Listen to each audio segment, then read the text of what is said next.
আমি ব্রজতুল্য আমার মল্লযোদ্ধাদের তারা তাদের বধ করব।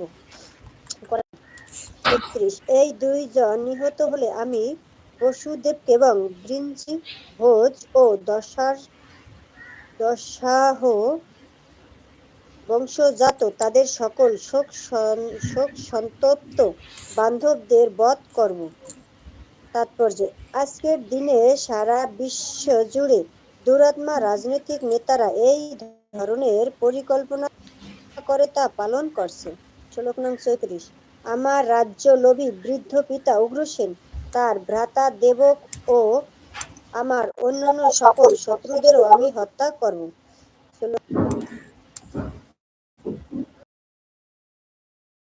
এই পৃথিবী শূন্য হচ্ছে।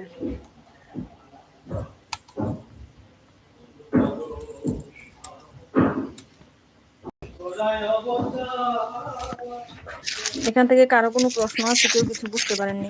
মাতাজি বললো।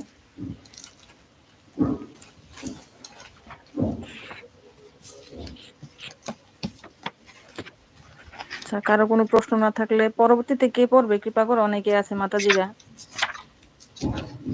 শান্তা মাতাজি, লক্ষ্মী মাতাজি, শেফালি মাতাজি, অনেক মাতাজিরাই আছে, কৃপা করে পড়ুন।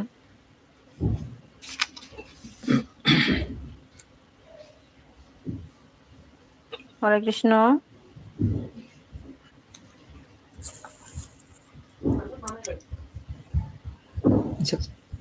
কত নাম্বার শ্লোক? প্রভু 36 থেকে শুরু হবে। 35-এর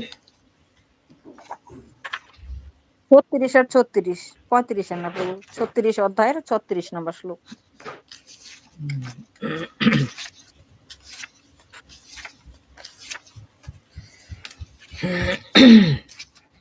জরাসন্ধ মম গুরু দিবিদ দয়ী সখা সম্ভর নরক বান মর্জে বকৃত সুহার্দা তরহৈ হম সুরপ নিয়খিয়ান হতা ভোগে মহিম নিপান।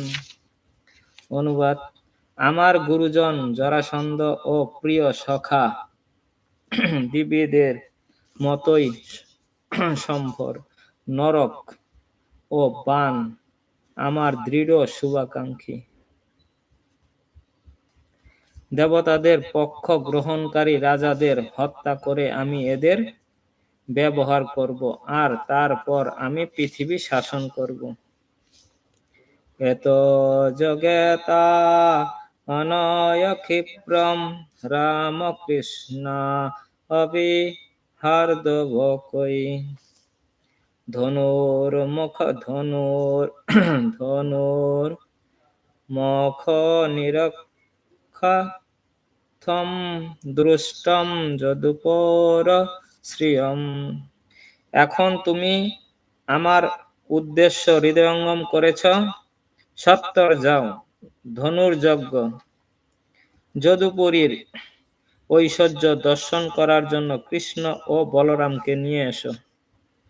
শ্রী অক্রূর উবাচ রাজন মনীষিতাম সদ্রক্তব স্যাদদা মা অর্জনম সিদ্ধ সিদ্ধা সমম কুর্যাদম হে ফল সাধনম। অক্রূর বললেন, হে রাজন, আপনার দুর্ভাগ্য থেকে মুক্ত হবার কুলসী পন্থা আপনি রচনা করেছেন। তবুও সিদ্ধ অসিদ্ধ বিষয়ে সমান জ্ঞান করা উচিত, কারণ নিশ্চিতভাবে দৈবই মানুষের কার্যের ফল প্রদান করে থাকে। মনোরথান করতু চৈজন দৈব অপতানপি যজ্জুতে হর্ষ শোকাভাবম তথা প্রজ্ঞায়ম করমিতে। মানুষের আকাঙ্ক্ষাপূর্ণ দৈব প্রতিহত করা সত্ত্বেও সাধারণ মানুষ তার আকাঙ্ক্ষা অনুযায়ী কর্ম করতে দৃঢ় প্রতিজ্ঞ থাকে। তাই হে হর্ষ, শোক উভয়ই সম্মুখীন হয়। যদি এটাই বাস্তব সত্য, তবুও আমি আপনার নির্দেশ পালন করব। শিল বিশ্বনাথ চক্রবর্তী ঠাকুর বর্ণনা করেছেন যে যদি অক্রূর যা বলেছিলেন তা ছিল বিনীত উৎসাহব্যঞ্জক, কিন্তু তার গুপ্ত অর্থ ছিল সম্পূর্ণ ভিন্ন। প্রকৃতপক্ষে তিনি যা বলতে চেয়েছিলেন তা হলো আপনার পরিকল্পনা কার্যকরী করার উপযুক্ত নয়। যদিও আপনি যেহেতু রাজা এবং আমি আপনার অধীন, তাই আমি তা পালন করব, কিন্তু যে কোনো ভাবেই হোক আপনাকে মারতে হবে।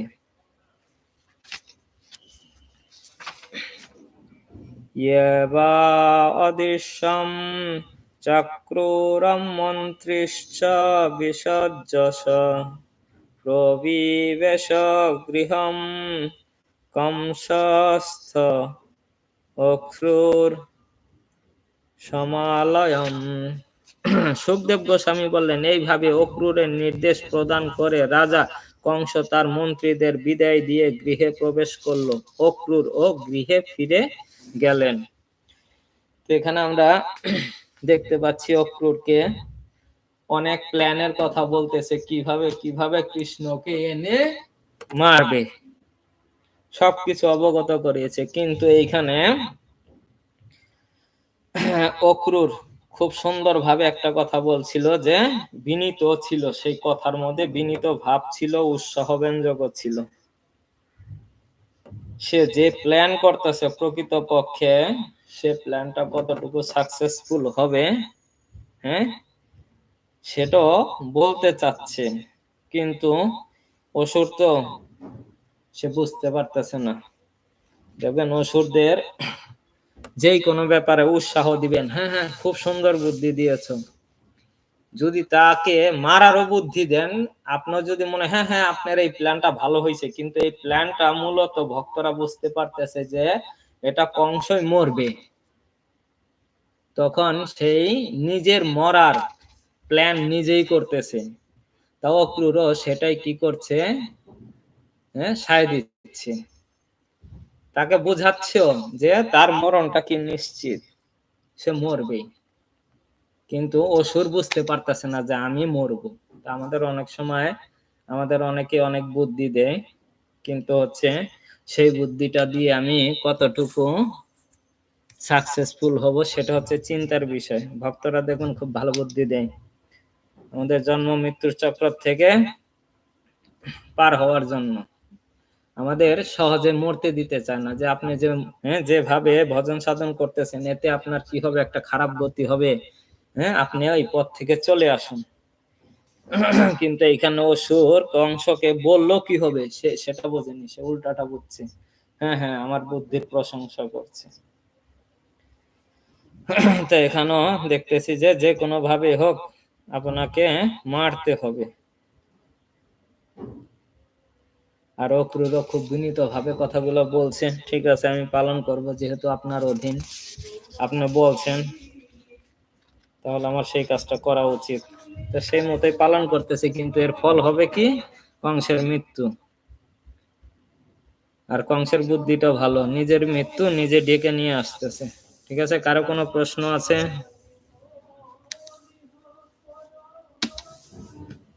কারো কোনো প্রশ্ন না থাকলে কেশি ও ব্রহ্মাসুর বধ কে পড়বেন? হরে কৃষ্ণ, হাত তুলুন। মহালক্ষ্মী মাতাজি পড়ুন। সপ্তত্রিংশতি অধ্যায়, কেশী ও ভৌমাসুর বধ। এই অধ্যায়ে অশ্বদানব কেশীর বিনাশ, নারদকৃতক শ্রীকৃষ্ণের ভবিষ্যৎ লীলা সমূহের মহিমা কীর্তন এবং কৃষ্ণের ভৌমাসুর বধ বর্ণনা করা হয়েছে। কংসের নির্দেশে কেশী দানব এক বৃহদাকার অশ্বের রূপ ধারণ করে ব্রজে গমন করল। সে যখন এগিয়ে আসছিল তখন তার উচ্চ রেশার রবে সকল অধিবাসী আতঙ্কিত হয়ে শ্রীকৃষ্ণের অন্বেষণ করতে লাগলেন। কৃষ্ণ যখন দানবকে দেখতে পেলেন তখন তিনি এগিয়ে এসে তাকে সামনে আসতে আহ্বান করলেন। কেশী কৃষ্ণের দিকে ধাবিত হয়ে তার সামনের দুটি পা দিয়ে কৃষ্ণকে আঘাত করার চেষ্টা করলো, কিন্তু কৃষ্ণ তার পা দুটি ধরে তাকে কয়েকবার ঘুরাতে ঘুরাতে অবশেষে শত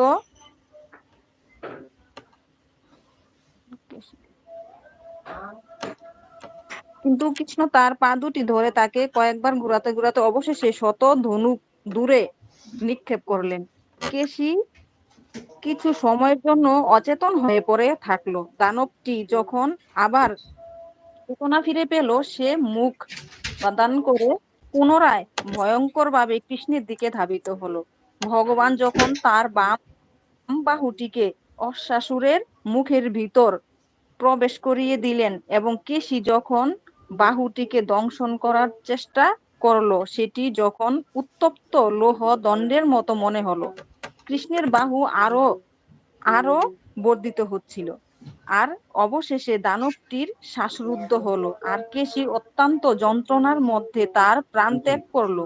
অতঃপর শ্রীকৃষ্ণ তার বাহুটি সরিয়ে নিলেন। দানব বধের জন্য কোনো প্রকার দম্ভ প্রদর্শন না করে তিনি শান্তভাবে দাঁড়িয়ে থাকতেন। তখন আকাশ হতে দেবতারা পুষ্পবর্ষণ এবং শ্রীকৃষ্ণের মহিমা স্তব করছিলেন। কিছুক্ষণ বাদেই দেবর্ষি নারদ কৃষ্ণ সমীপে আগমন করে বিভিন্নভাবে তার ভবিষ্যৎ লীলা মহিমা স্তব কীর্তন করে তাকে প্রণাম করে প্রস্থান করলেন।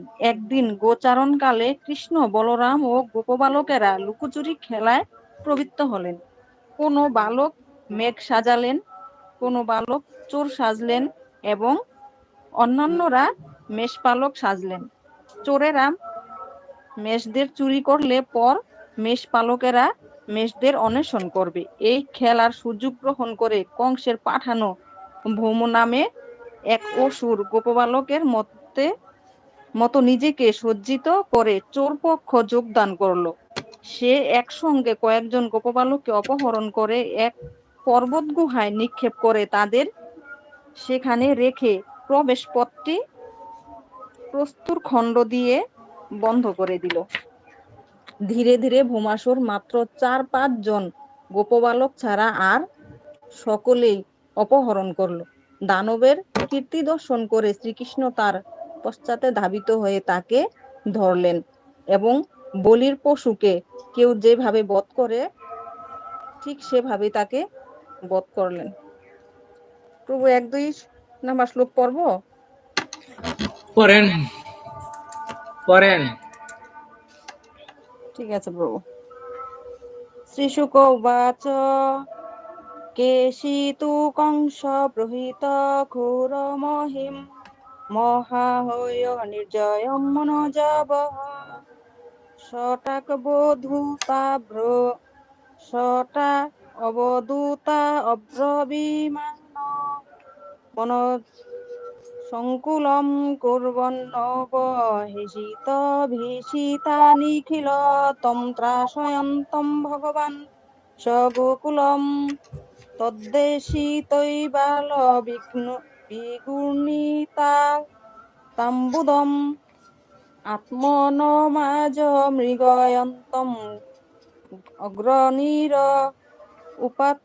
উপাহয়ৎসবদ্ধ বনদম মৃগেন্দ্রবৎ।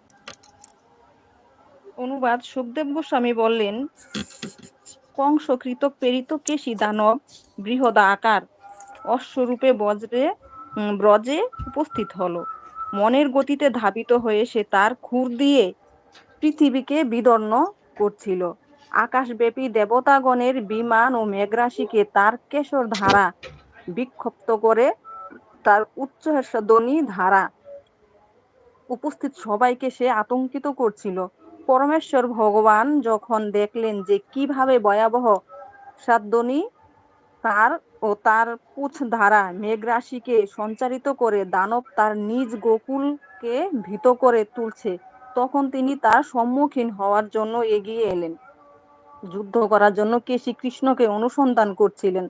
তাই ভগবান যখন তার সম্মুখে দণ্ডায়মান হলে তাকে এগিয়ে আসার জন্য আহ্বান করলেন। তখন অশ্বটি সিংহের মতো গর্জন করে সাড়া দিল।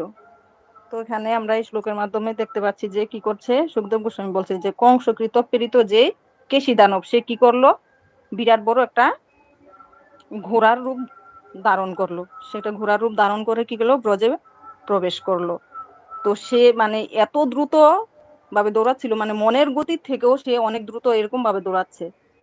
আর তাকে দেখতে এরকম, মানে সে এরকম ভাবে দৌড়াচ্ছে, আর তার যে খুরের যে শব্দ বা সে তার খুরগুলি এরকম ভাবে ফেলছে, মানে সেই ভূমিটা যেমন বিদর্ণ হচ্ছে, মানে চূর্ণ বিচূর্ণ হয়ে যাচ্ছে এরকম।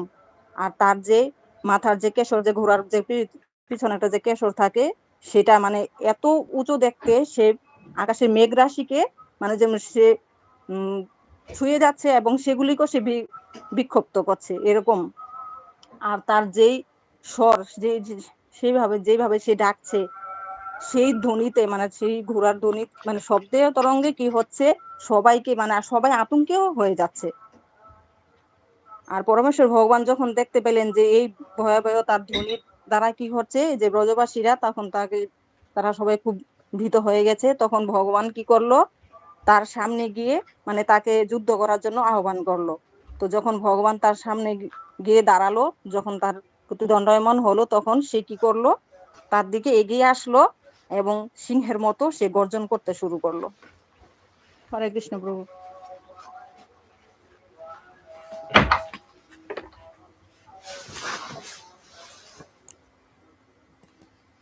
কারো কোনো প্রশ্ন আছে?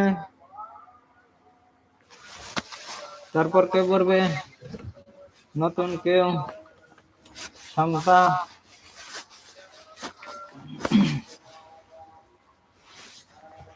বিজয় মাতাজি পারেন? শান্ত মাতাজি পারেন? হরে কৃষ্ণ প্রভু, প্রণাম শ্রীচরণ প্রভু, আমি একটু পাই করতেছি প্রভু। 37-2 প্রভু। হ্যাঁ, 37-2 না 3? 3। 37-3। আচ্ছা প্রভু, ঠিক আছে প্রভু। শ্লোক 3 অনুবাদ। তার সম্মুখে ভগবানকে দণ্ডায়মান দর্শন করে আকাশকে গলাধকরণের মতো মুখবাদন করে অত্যন্ত ক্ষুব্ধভাবে কেশী তার দিকে ধাবিত হলো। প্রচন্ড গতিতে দূরতিক্রম এবং কারো কাছে পরাজয়ের অযোগ্য অশ্বাসুর তার সামনের পা দুটি দিয়ে কমল নয়ন ভগবানকে আঘাত করার চেষ্টা করল। শ্লোক 4 অনুবাদ। কিন্তু শ্রীকৃষ্ণ কেশীর আঘাত এড়িয়ে গিয়ে ক্ষুব্ধভাবে তার হাত দিয়ে দানবের পা দুখানি ধরে চতুর্দিকে শূন্যে ঘূর্ণন করে শত ধনুক দূরত্বে হেলায় নিক্ষেপ করলেন, ঠিক যেমন গরুর কোনো সাপকে নিক্ষেপ করে। অতঃপর ভগবান কৃষ্ণ সেখানে দাঁড়িয়ে থাকলেন। তারপর শ্লোক 5 অনুবাদ।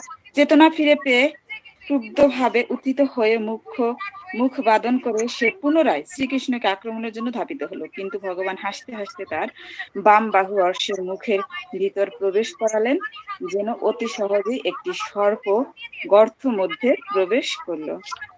হরে কৃষ্ণ প্রভু। 3 নাম্বার শ্লোকে বুঝতে পারলাম যে যখন ওই অর্শ ভগবানকে কি করলো, দণ্ডায়মান দেখে যেমন আকাশকে গলাধকরণে গিলে ফেলার মতো মুখ ওই হর্ষের মুখ হা করে মানে ভগবানের দিকে ধাবিত হলেন। তো প্রচন্ড গতিতে যাওয়ার পরে কি করলেন, মানে ওই অসুরটা মনে এমন ভাব দেখাইতেছিল যে ওরে কেউ পরাজিত করতে পারবে না, তো এরকম একটা ভাব নিয়েছিলেন। তো তিনি কি করলেন, ওই ভাবটা নিয়ে ভগবানের দিকে মানে এগিয়ে গেলেন। তারপর কি করলেন, তার সামনের পা দুটি দিয়ে ভগবানকে মানে কমলনয়ন ভগবানকে আঘাত করার চেষ্টা করলেন। তারপরে ভগবান কি করলেন, ওর পা দুটিকে ধরে ফেলে তারপরে কি করলেন, শূন্যভাবে ঘূর্ণন মানে ঘুরাতে লাগলেন। তারপরে কি করলেন, শত ধনুক মানে ধনুকের মানে দৈর্ঘ্য অনুযায়ী, একটা ধনুকের দৈর্ঘ্য যতটা, ওরকম 100 ধনুক পরিমাপে দূরে তাকে নিক্ষেপ করলেন, মানে ফেলে দিলেন শূন্যভাবে, অনেক দূরে ছুটে ফেলে দিলেন। তো ঠিক যেমন এখানে একটা তুলনা দেওয়া হয়েছে যে গরুর কোনো সাপকে নিক্ষেপ করে, তো এইখানে এই তুলনাটা দেওয়া হয়েছে। ভগবান কি করলেন, এরকম করার পর সেখানেই দাঁড়িয়ে থাকলেন। তারপরে বলা হয়েছে যে আবারও সেই ওই অসুরটা চেতনা ফিরে পেয়ে ভগবানের দিকে আবারও মুখ হা করে পুনরায় ভগবানের দিকে আক্রমণ করতে ধাবিত হলেন, কিন্তু ভগবান কি করলেন, হাসতে হাসতে তার বাম বাহু মানে তার বাম হাত দিয়ে কি তার মুখের ভিতরে প্রবেশ করলেন এবং অতি সহজেই একটি সর্প যেমন গর্তের মধ্যে প্রবেশ করে এরকমটাই ভগবান করলেন। হরে কৃষ্ণ প্রভু, আমি এটুকুই বুঝতে পারলাম। কারো প্রশ্ন আছে? আর দুইটা পড়েন। আচ্ছা, শ্লোক 6 অনুবাদ। পরমেশ্বর ভগবানের বাহু স্পর্শ করা মাত্র কেশির দন্তসমূহ তৎক্ষণাৎ পতিত হলো, যেন সেই বাহুটি দানবের কাছে তপ্ত লৌহের ন্যায় মনে হচ্ছিল। কেশির দেহের মধ্যে পরমেশ্বর ভগবানের বাহু তখন উপেক্ষিত উদর স্ফীতি রোগের ন্যায় বিরাটভাবে বৃদ্ধি পেতে লাগলো। তাৎপর্য: ছিল বিশ্বনাথ চক্রবর্তী ঠাকুর এই বিষয়ে দৃষ্টি আকর্ষণ করে বর্ণনা করেছেন যে, যদিও শ্রীকৃষ্ণের বাহু নীল পদ্মের চেয়েও শীতল ও কোমল, কিন্তু কেশির কাছে তা যেন বর্জ্য নির্মিত অত্যন্ত তপ্ত অনুভূত হয়েছিল। শ্লোক 7 অনুবাদ।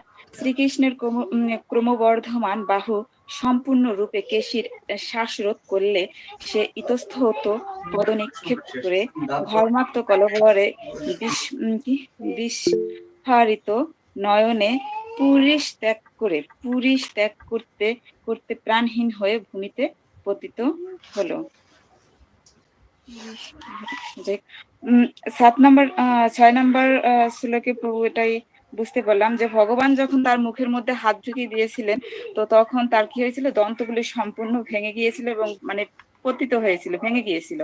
তো তার কাছে ভগবানের হাতটা মনে হয়েছিল কি লৌহের মানে দানবের কাছে মানে তপ্ত লৌহের মতন একটা কিছু মনে হয়েছিল, যে এরকমটা।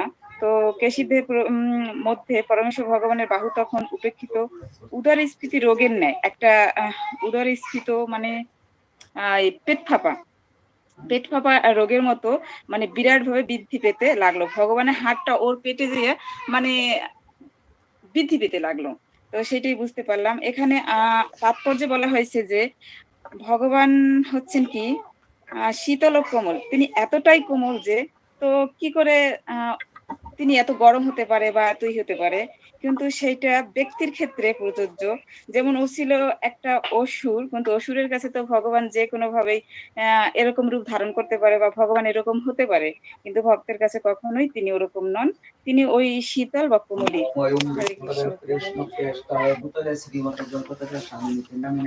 আর 7 নম্বর শ্লোকে শ্রীকৃষ্ণের মানে এই যে বৃদ্ধি পাওয়াটা এই বৃদ্ধি পাওয়ার কারণে কেশির কি হয়েছিল, শ্বাসরোধ হয়ে গিয়েছিল।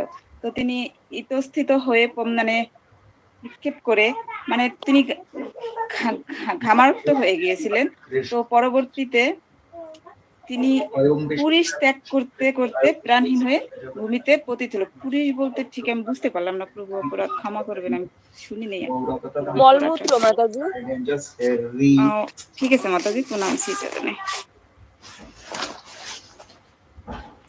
রূপময় প্রভু। নমঃ বিষ্ণুদেব কৃষ্ণ প্রেষ্টায় ভূতলে শ্রীমতে জয় কত শান্তি পাচ্ছি না। আর কি সব বলো? 8 নম্বর শ্লোক।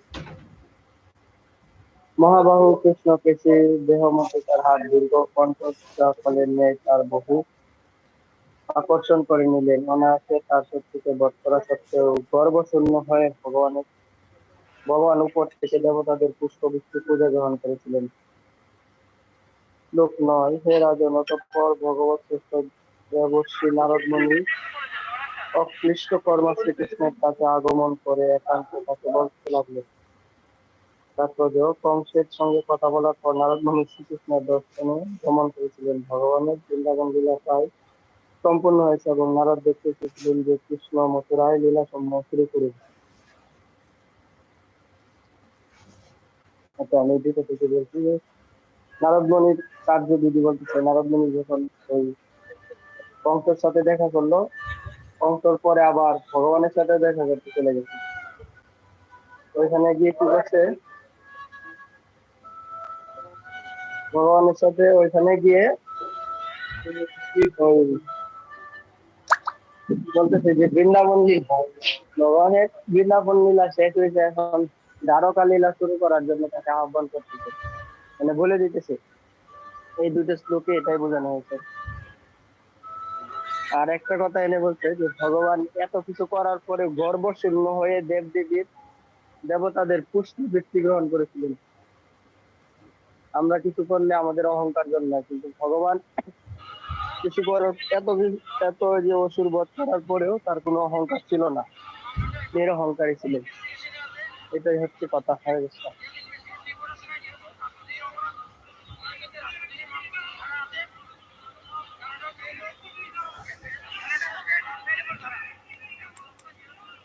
এরপর কে পড়বে? হরে কৃষ্ণ। নতুন কেউ নেই পড়ান? শশী মাতাজি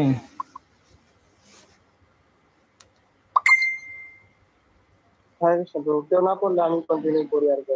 পড়েন।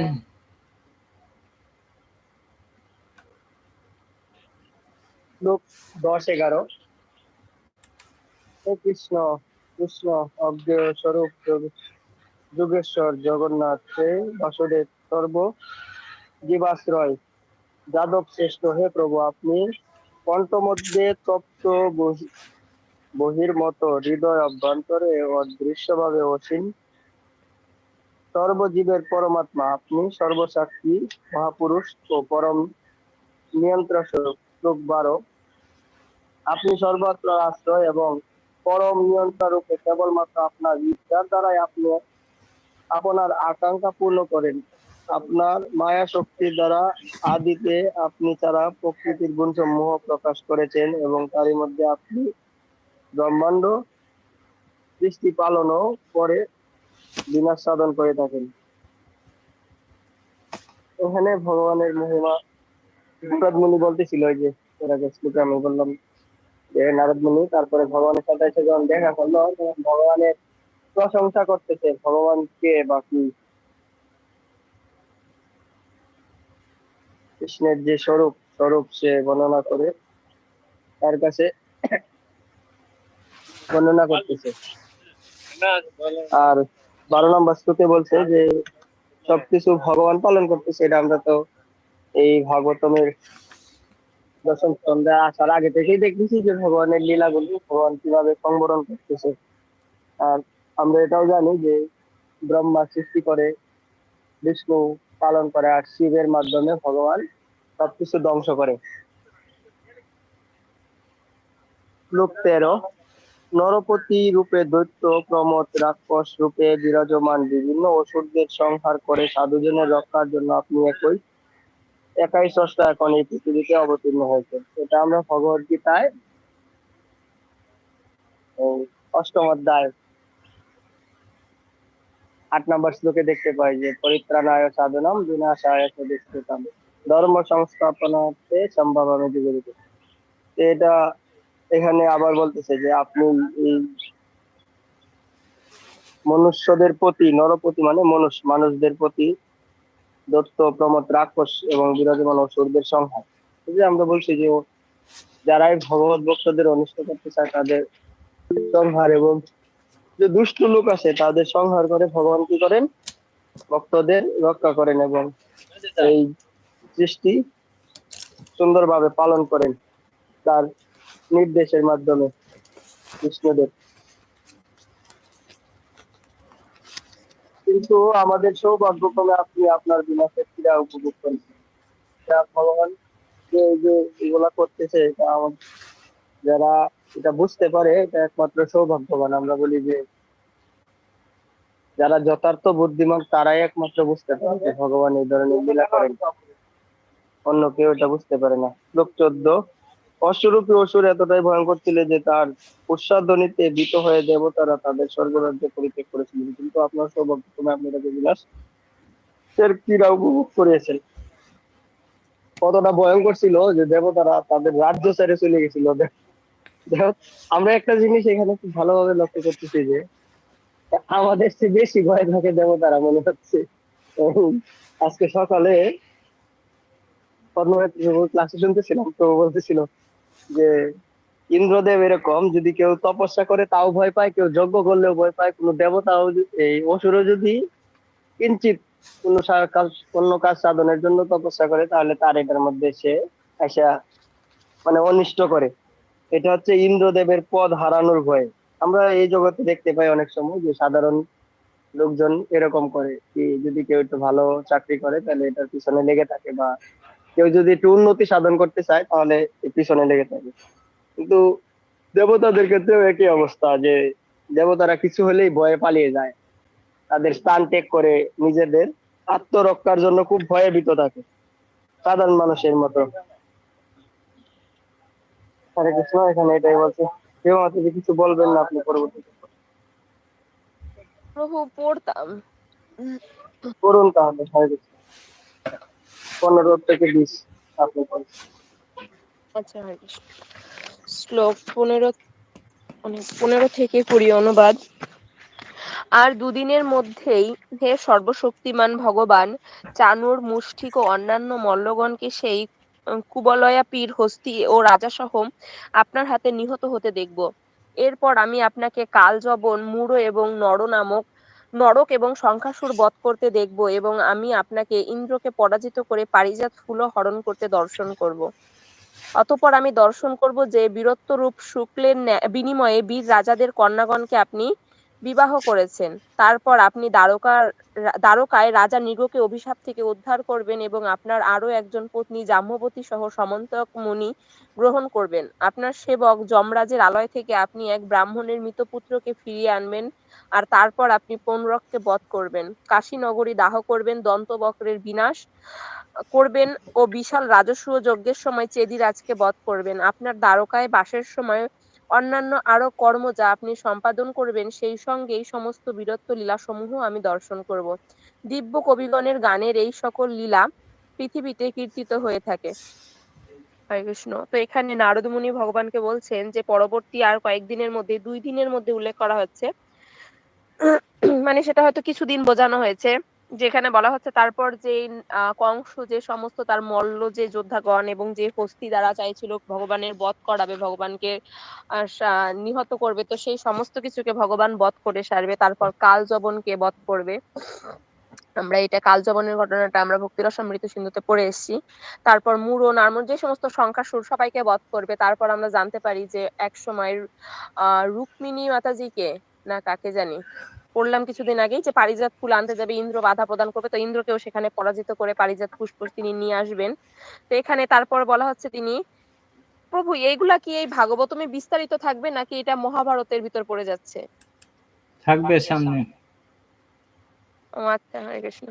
তো এখানে বলা হচ্ছে ভগবান যে পরবর্তীতে দ্বারকা বাসের সময় যে সমস্ত লীলাগুলা করবেন, এখানে সেই সমস্ত কিছু সুন্দরভাবে বর্ণনা করা হচ্ছে। তার যে জাম্বতী বা সামন্তক মুনি সত্যজিতের থেকে করে সত্যভামা রানীকে তার যে বিবাহ করায় সমস্ত কিছু। তারপর এখানে বলা হচ্ছে আপনি এক ব্রাহ্মণের পুত্র।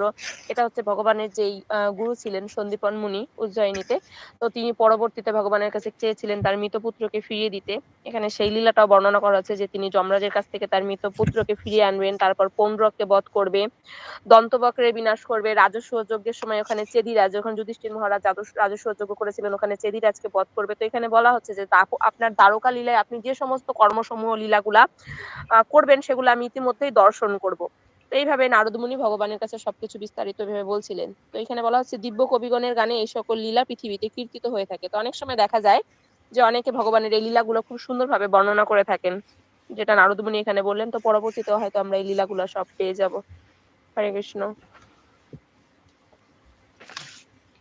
হরে কৃষ্ণ। প্রভু আর কি পড়বো? কেউ যদি না পারে পড়ুন। কেউ পড়বেন? ঠিক আছে, আপনি পড়ে যান। শ্লোক 21 অনুবাদ। পরবর্তীকালে ভূভার হরণের জন্য অর্জুনের সারথী রূপে সমগ্র অক্ষৌহিণী সেনা বিনাশক কালরূপী আপনাকে আমি দর্শন করব। শ্লোক 22 অনুবাদ। হে পরমেশ্বর ভগবান, আপনার আশ্রয়ের জন্য আমরা আপনার শরণ গ্রহণ করেছি। আপনি বিশুদ্ধ দিব্য চেতনা ও পূর্ণ পরমানন্দ স্বরূপে সর্বদা অবস্থান করেন। যেহেতু আপনার ইচ্ছা অপ্রতিহত, তাই সকল অভীষ্ট বিষয় প্রাপ্ত হন এবং আপনার চিৎ শক্তির প্রভাবে মায়াময় গুণপ্রবাহ থেকে আপনি নিত্যন্ত পৃথক অবস্থান করেন। শ্লোক 23 আপনি পরম নিয়ন্তা সাশ্রয়, আপনাকে আমার প্রণাম নিবেদন করি। আপনি নিজ শক্তি দ্বারা